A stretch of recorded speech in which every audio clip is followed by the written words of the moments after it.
isn't the answer. Could you repeat the question?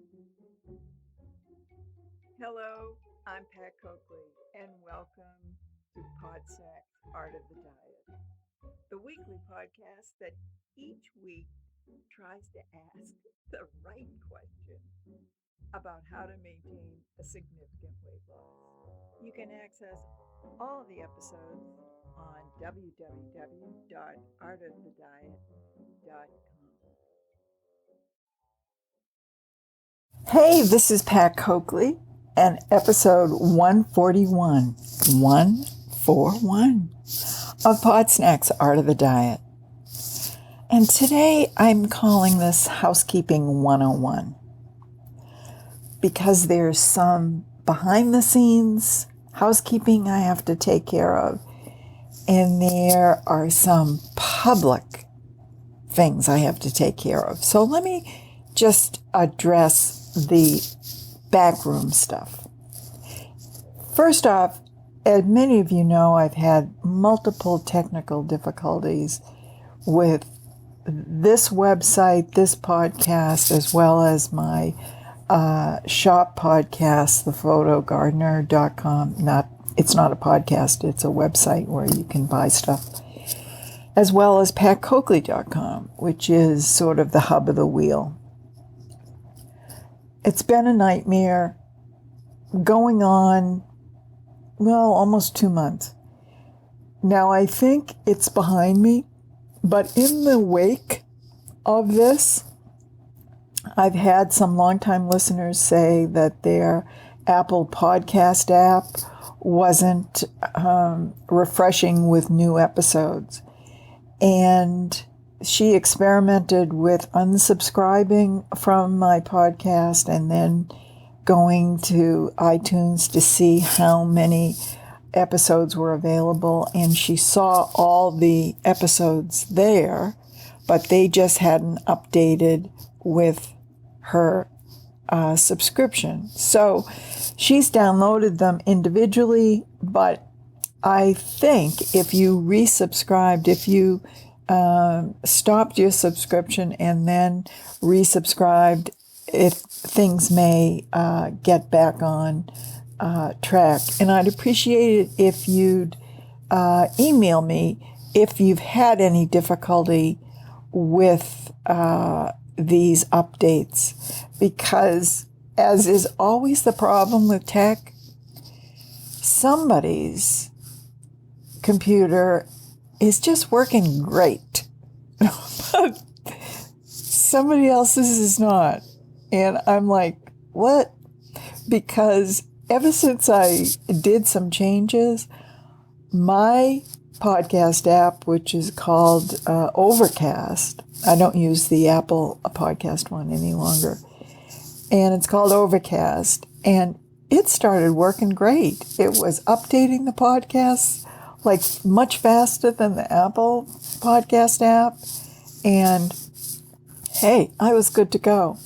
But I don't think that's the case with everyone. So in the case that you're listening to this and wondering what's happened, try unsubscribing from your Apple Podcast app and resubscribing.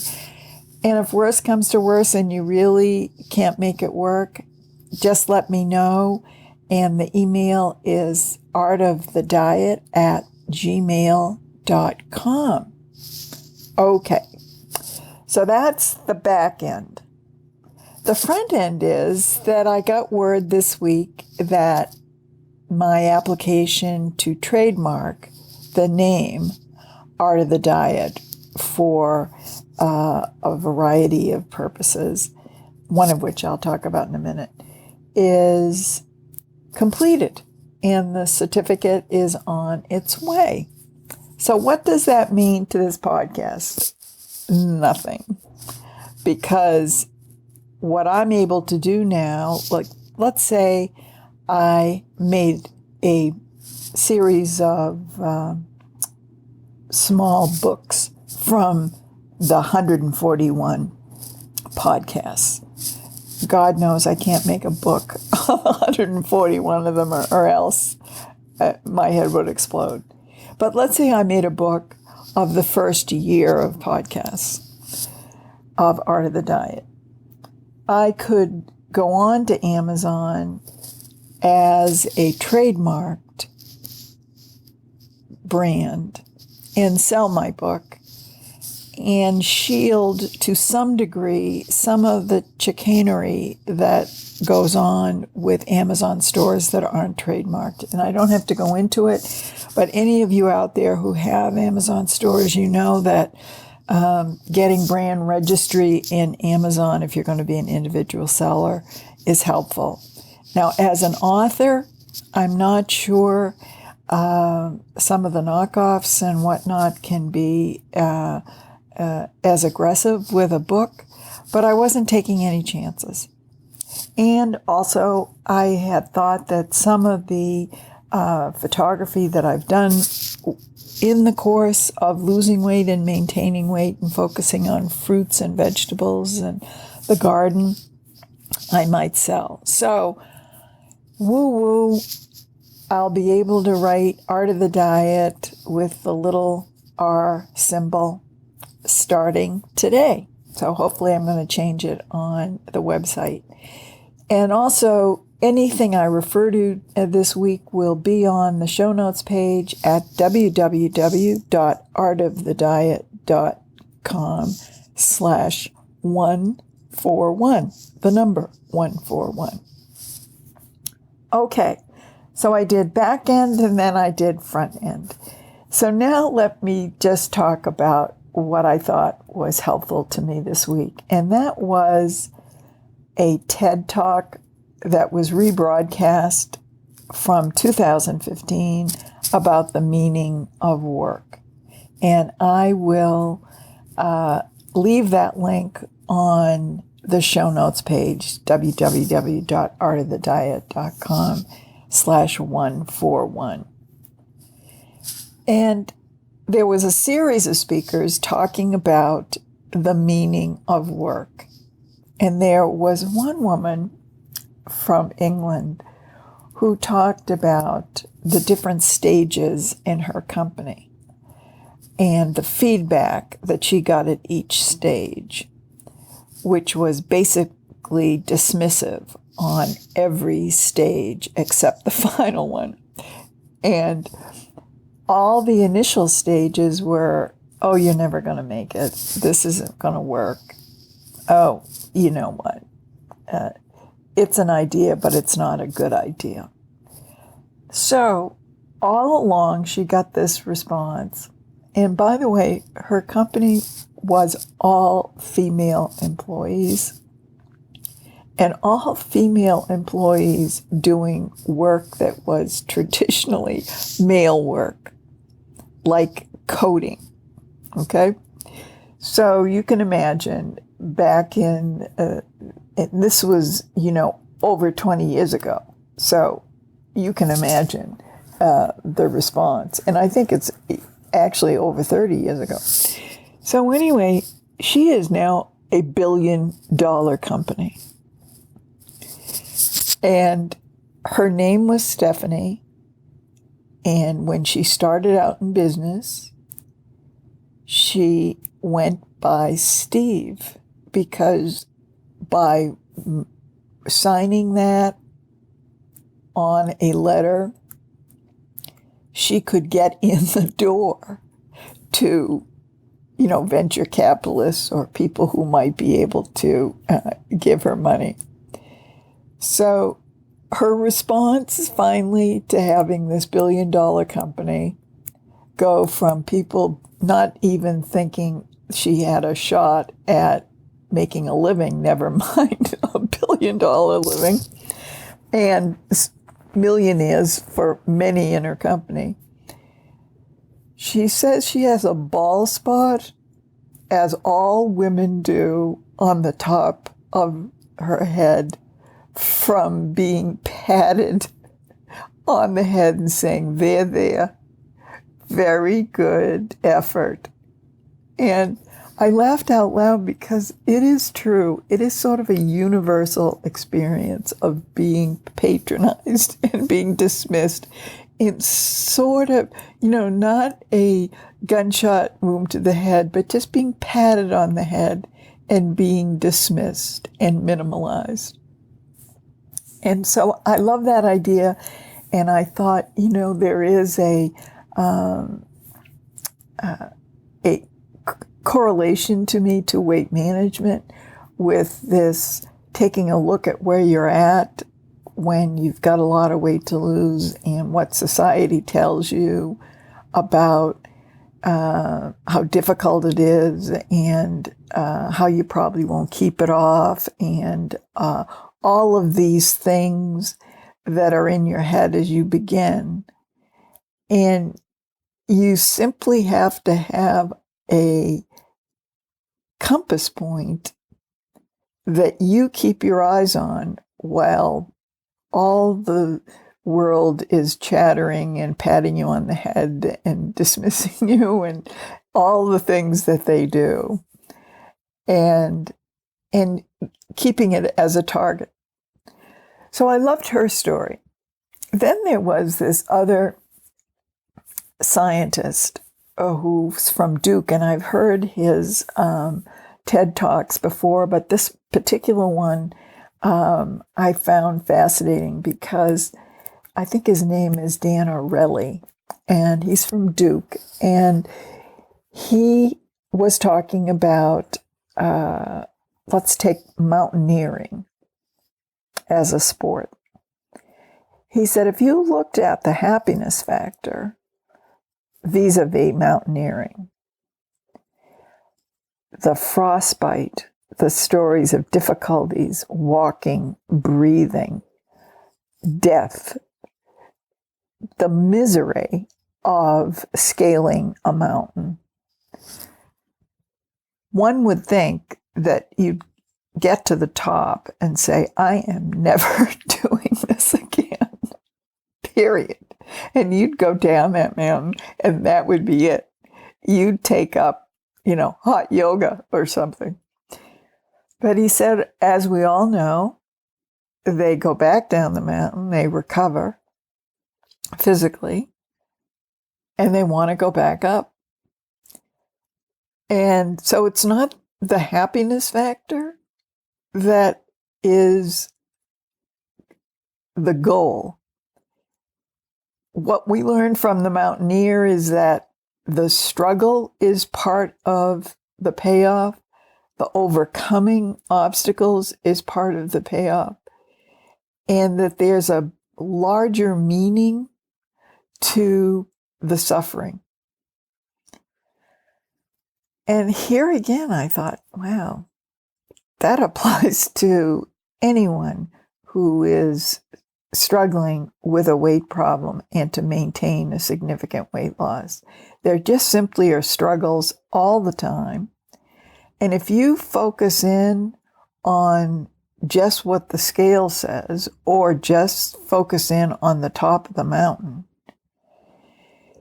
it's not going to work. You have to have a larger meaning to the struggle. And that brought me to something that I really think is a companion to my success over the past 9 years of maintaining a weight loss. And that is that in addition to setting this goal, and it was in the beginning a weight number goal, to be in the average BMI and stuff. So, there was that numerical factor, and that still is in the background. But what really helped me during the process, and I wonder if this applies to you as well, is trying to inject into my life at the same time small acts of meaning that had nothing to do with the weight goal. That my life was not going to be defined by this goal or achieving it or even the journey of it. I found that if I obsessively focused on, at that point, I was doing all the points and the tracking and the, focusing on food and reading about recipes. And, it was honestly so obsessive that to me, it almost was a reverse motivation. It almost depressed me that it excluded so many other things in life. And I think that's probably not just me, but maybe some of us. But the fact of the matter is, I knew that the narrow focus of this wasn't healthy. And when I started applying my natural creativity to the fruits and vegetables and starting to photograph them and then eat them, because I was never in the beginning a big fruit or vegetable eater. And once I started doing that, I felt this ease come upon me that, okay, so now I'm not only going to be working toward this goal of being a healthy weight and being more independent and being able to walk, 6 miles a day as opposed to half a mile, which was what I was doing when I started out. My life is also going to have a little more meaning with respect to other things in life. I have always been a photographer and creative in certain areas. And so I noticed immediately that the pressure lightened up week after week. Yes, I could still do all the tracking and the focusing and the weighing in and all of that business, but it wasn't with that tightness of the world is going to end if that number isn't what I'm expecting. So I thought to myself, maybe I'm really a mountaineer and I don't realize it. I think we're headed into the season when you always hear about people trying to scale Mount Everest. I think May is, I guess, the best weather month. But let me assure you, you will never hear me broadcasting my podcast from the summit, okay? I'm simply not into that. But I do think small acts of meaning and overcoming obstacles and trying to create meaning in another person's life as well as your own aids whatever big goal you have. Okay, so this same guy did a research, and I call it the Lego research. He calls it robotics. But he took a group of folks and a Lego model of a, let's say, some sort of transformer action figure. And he gave them the Legos and he said, would you like to assemble this model of a transformer with Legos for $3 each time you do it? And so those who agreed to do it did it. And then he offered them, would you want to do another one for $2.70? All right. And he progressively offered them less money to do the same thing, wanting to know at what point would they not want to do it for the reward. And then he had another group of people that he asked whether they would like to do it.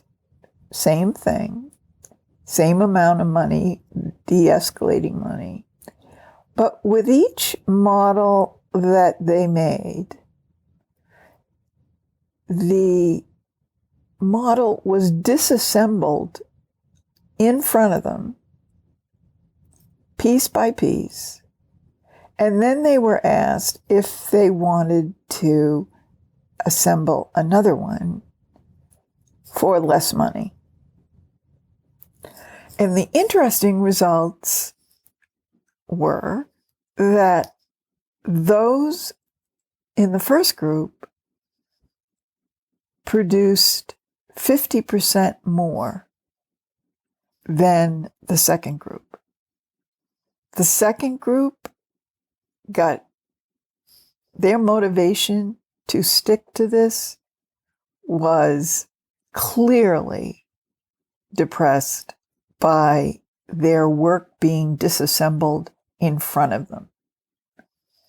And it wasn't the money incentive that ultimately got them to stop either.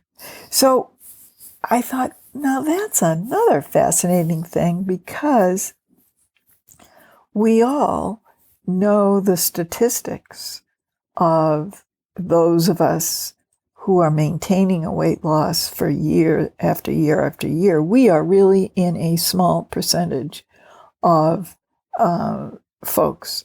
And we know it because the world bombards us with all of these messages. But we managed to motivate ourselves to continue to work at it.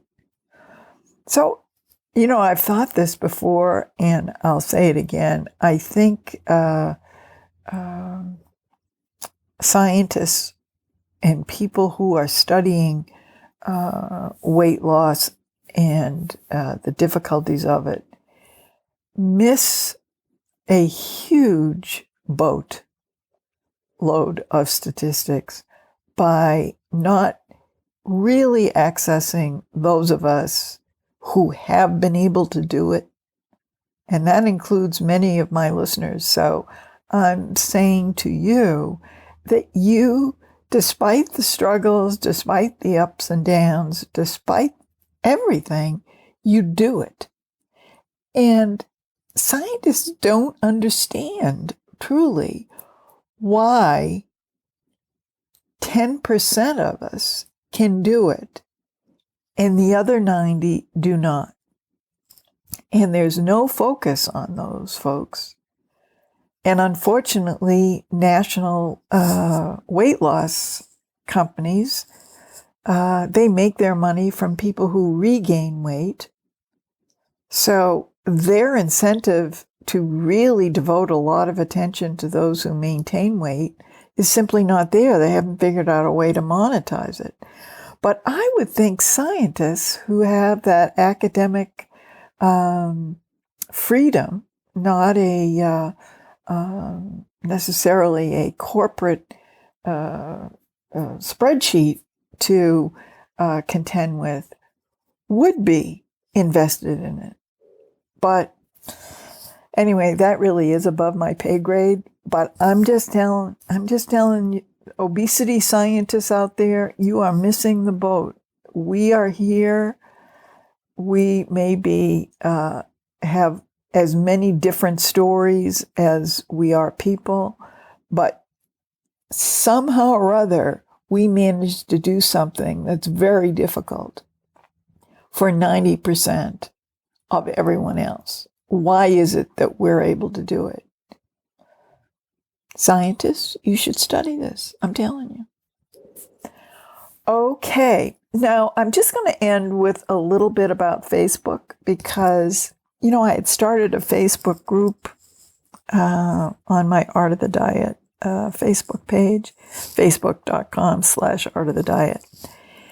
And I wasn't quite sure what I was going to do with it. I wasn't particularly enamored of the Facebook platform for privacy reasons, really, with weight loss and weight maintenance. I've been a part of some Facebook groups, and I don't know, it just is not very conducive to me, to the privacy thing. But I thought, you know what, let me give it a try. So I did start one, and, 15 or so folks asked to join, along with some other requests that I denied, that someone was a member of 650 groups.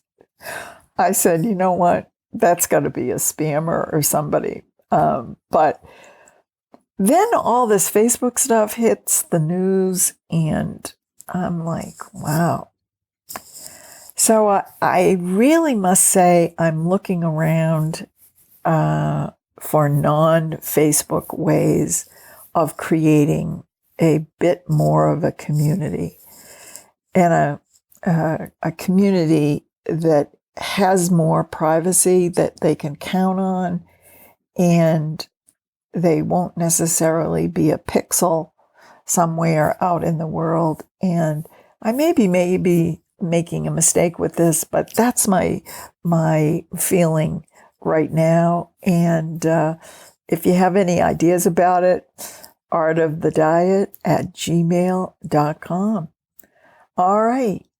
So I'm recording on my iPad, and I'm hoping this works. You'll hear me screaming if it doesn't. Okay, as my father used to say on his ham radio, over and out.